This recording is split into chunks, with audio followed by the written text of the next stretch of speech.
The last week for our community has been a very difficult time. Since the first news was released about Stan and Pete on Wednesday the 28th of February.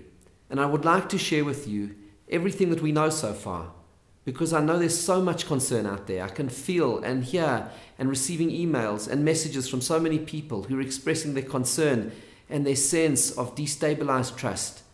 And so I want to share with you everything that we know, and also the steps forward for how we can grow from this and become a better, stronger community from it.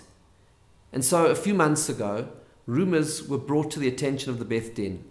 Rumors about problems in the kashrut of Stan and Pete.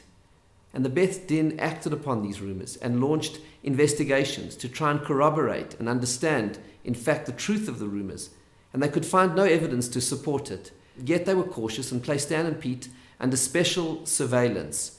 And there were extra inspections which were done. And this whole process culminated in last Wednesday when a very senior inspector of the Beth Din arrived at the kitchen of Stan and Pete and discovered more than 20 treif chickens in the working area of the kitchen.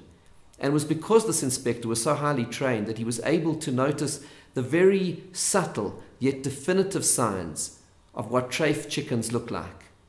And so, as a result of that, the hechsher was removed from Stan and Pete.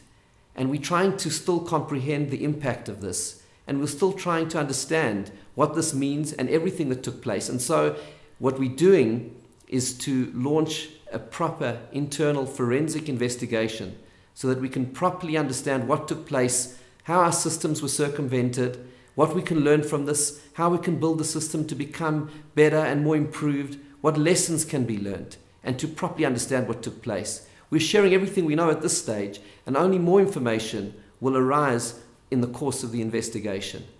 But also what we're doing is to take steps forward to improve the entire supervision system. In fact, we've been working on this for a number of months when a new model of supervision has been designed in order to address certain structural problems. For example, and this is the most important one, that currently the mashgichim are employed by the proprietors and not by the Beth Din. That is going to change. And we're also going to introduce new systems of technology in surveillance and cameras in order to improve and modernize the entire system.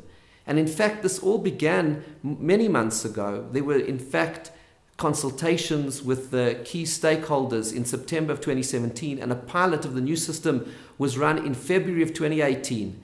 And we've been preparing to launch it over the next few months, but now we want to fast track the launch of the new system and start within 2 weeks, so that by the end of 6 months, the entire new system will apply right across the board to all establishments and to all caterers, and we will emerge from this so much stronger and so much better.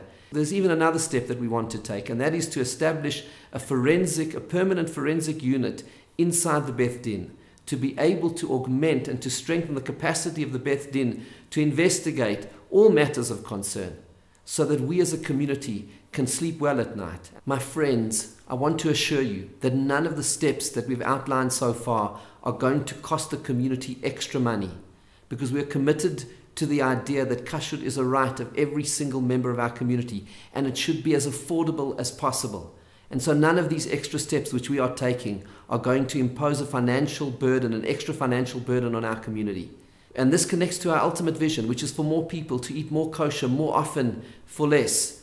And that is why we are committed to a policy of the free market, that any person who wants a license to operate a kashrut establishment should be granted, provided they can meet the kashrut standards of the Beth Din. But with that license comes a heavy responsibility of trust of the community. And of course, the Beth Din itself undertakes to fulfill its fiduciary duties of maintaining the highest possible kashrut standards for our community.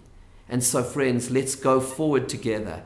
Let us emerge from all of this stronger and better. And may God bless us all.